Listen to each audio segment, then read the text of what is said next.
우리에게 주시는 하나님의 말씀은 역대상 27장 1절부터 34절까지의 말씀입니다.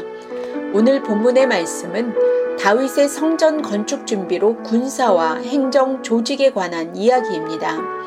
1절부터 15절까지에서 다윗은 군사 조직을 이스라엘 가문의 우두머리와 천부장과 백부장과 왕을 섬기는 지휘관들을 12반열로 나누었고, 이들은 각 반열별로 1년에 한 달씩 직무를 수행하였는데 그 수는 24,000명이고 모두를 합하면 28만 8,000명이었습니다. 요즘으로 말하면 전시를 위해 상시군을 유지하게 하는 예비군과 같은 제도였습니다. 16절부터 24절까지는 행정조직으로 지파를 따라 12행정구역을 관할하는 지도자들의 명단입니다. 우리가 알고 있는 12지파와 조금 다른데요. 특이한 점은 레위 지파 내에서 아론 계열을 따로 분리하여 하나의 지파처럼 설명하고 있다는 것입니다. 이것은 레위 지파 안에서도 해야 할 각자의 역할이 있었던 것처럼 개별성을 존중해주고 있는 것을 알 수 있습니다.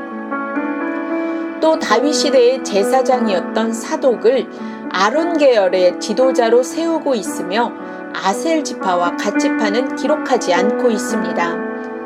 제사장 사독의 이야기를 하는 것은 그만큼 다윗의 나라는 신앙의 베이스를 두고 있음을 기록하고 있습니다.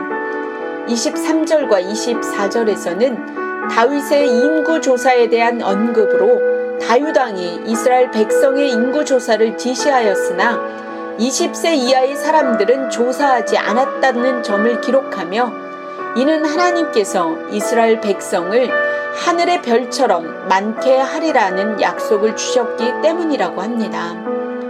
인구조사를 지시한 사람은 다윗이었는데 요압이 스스로 한 것처럼 인구조사를 다 마치지 못한 요압 때문에 하나님의 진노가 임한 것처럼 기록하고 있습니다.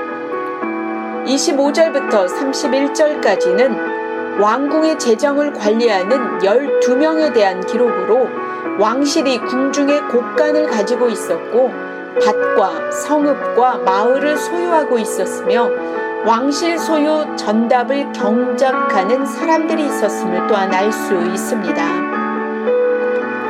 32절부터 34절까지는 다윗의 최측근 참모 7명을 기록하고 있는데요. 이들은 정치, 정책, 군사 등 여러 다양한 분야에서 다윗 왕이 올바른 결정을 내릴 수 있도록 옆에서 지혜로, 지식으로 도움을 주었던 조력자라 할 수 있습니다.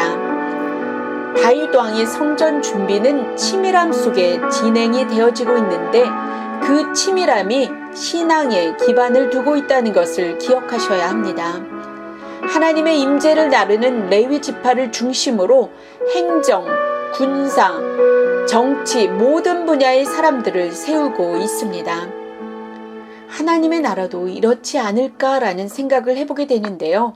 하나님의 나라는 뛰어난 인물이 세워지는 것도 아니고 지식으로 세울 수 있는 것도 아닌 하나님의 임재에서 오는 하나님의 전적인 은혜임을 다시 한번 기억해야 합니다.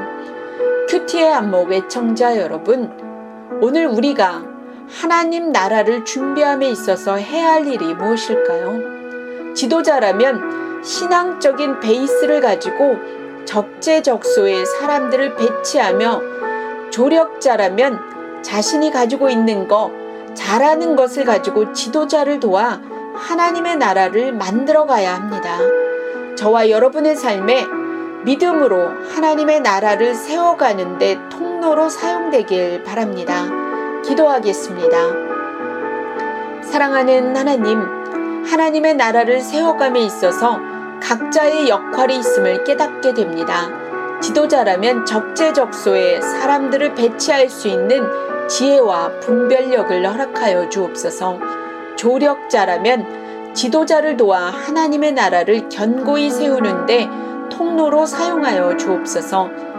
하나님의 나라를 위하여 오늘 준비해야 하는 일이 있다면 깨달아 알게 하셔서 준비하게 하여 주옵소서. 하나님의 나라는 함께 세우는 것, 오직 믿음으로 세우는 것임을 알게 하여 주옵소서. 우리 주 예수 그리스도의 이름으로 기도합니다. 아멘.